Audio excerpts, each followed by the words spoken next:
నా దృష్టిలో ఫ్రెండ్షిప్ అంటే ప్రపంచంలో ఏ రైటర్ కూడా రాయలేని స్క్రీన్ ప్లే.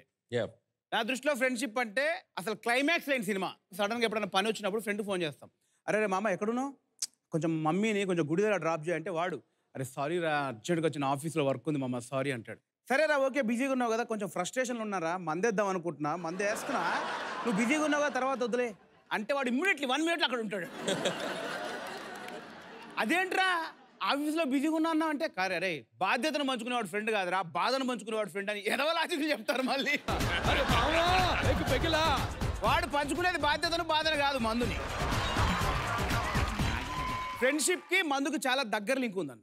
ఓకే ఏది షేర్ చేసుకోవాలన్నా మందుతో ఫ్రెండ్స్ షేర్ చేసుకుంటారు.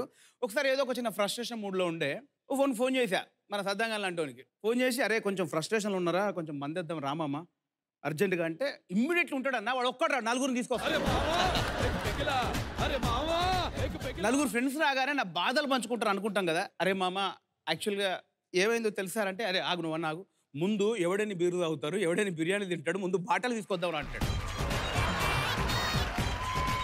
బాధను తెలుసుకోండి రా అంటే నీ బాధ తెల్లారు తెలుసుకోవచ్చు మామ, బార్ షాపులు తెల్లారు తెలుసుకోరా. సరే ఇది పక్కన పెడితే కొందరు ఫ్రెండ్స్ ఉంటారన్న, అడు 2 పెగ్గులే కానీ ఏడుపు స్టార్ట్ చేస్తాడు.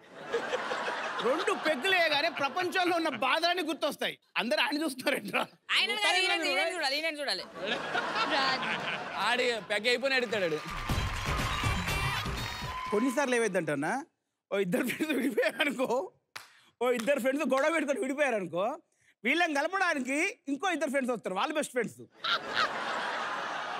ఇది ఎందుకు నవ్వుతున్నాను, నువ్వేనా సెటప్ చేసావు ఇలాంటిది? యాక్చువల్గా నాకు ధనరాజు గారికి చిన్న మాటలు ఈ మధ్యలో చిన్న ఏదో చిట్పట్ వచ్చి గ్యాప్ వచ్చింది. వీడు గెటప్ సీన్ వచ్చేసి అన్నలు ఇద్దరు బెస్ట్ ఫ్రెండ్స్ కదా కలపాలని చిన్న సెటప్ పెట్టారు. వీళ్ళిద్దరు కూర్చున్నారు, కూర్చొని చిన్నగా టాపిక్ స్టార్ట్ చేశారు. అన్న బేసికల్ ఏంటి గొడవ ఏంటి చెప్పు, ఎందుకు మాట్లాడి చెప్పు, వాడిని అడుగురా, వాడిని అడుగు నాదే ఉంది.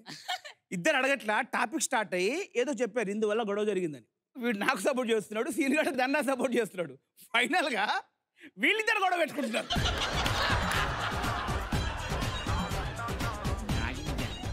మేము కలిసిపోయాం, వాళ్ళు గొడవ పెట్టుకుంటున్నారు.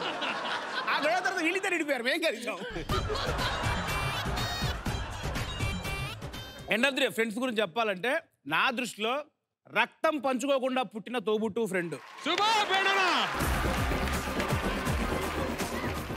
చైర్మన్ సార్ అదిరింది వేణు. అంటే నాకు ఒక ఇన్సిడెంట్ గుర్తొచ్చింది. నేను ఇంటర్మీడియట్లో ఒక బెస్ట్ ఫ్రెండ్ ఉండేవాడు. కాలేజ్ యానివర్సరీ జరుగుతుంది కదా, వాడు పెద్ద డాన్సర్ అని చెప్పారు. వాడు ప్రిపేర్ అయ్యి వాడికి ఫుల్ లో యాంగిల్ అనమాట. అబ్బో వీడు వచ్చి ఇప్పుడు డాన్స్ ఎరగదీస్తాడంటే. సో నాకు వాడి గురించి తెలుసు కానీ డాన్స్ వేస్తాడని తెలియదు. ఒకసారి ఆ సాంగ్ హలో డాక్టర్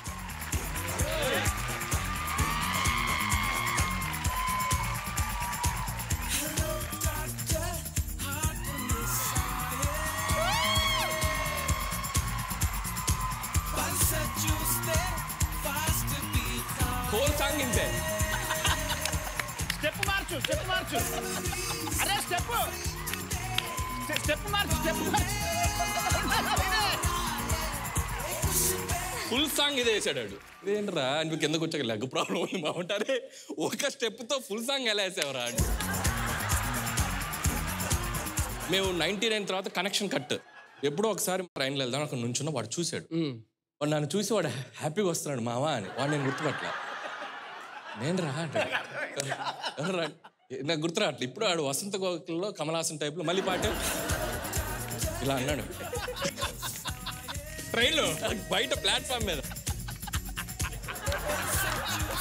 చేస్తే అరే సాలే అని చెప్పి ఇద్దరు వాడి పేరు రామకృష్ణ. రామకృష్ణ గారు మాకు బాగా నచ్చింది ఇది. Happy friendship day sir.